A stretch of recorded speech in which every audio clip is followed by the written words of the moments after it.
জয় তারা জয় মা। আপনাদের উপরে যদি কোনো খারাপ দৃষ্টি বা খারাপ ঊর্জার দৃষ্টি পড়ে, সেটা কিন্তু খুব ভয়ানক।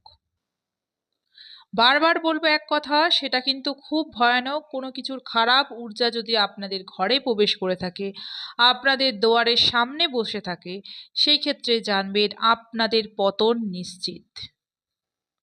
এগুলোকে দূর করার চেষ্টা করুন, এগুলোকে সরিয়ে ফেলার চেষ্টা করুন।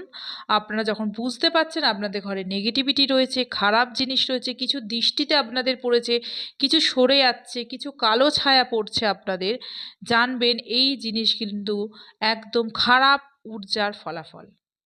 তাতে করে কিন্তু আপনাদের আয় উন্নতি কমে যাবে, ব্যবসা বাণিজ্য কমে যাবে। আপনাদের ঘরে কিন্তু টাকা পয়সা থেকে শুরু করে চাল ডাল আটা দেখবেন সব কিছু কমে যাচ্ছে তাদের দৃষ্টিতে। সেই জন্য বলবো এগুলির সমাধান আগে করুন, নিশ্চয়ই উপকার পাবেন। জয় মা তারা।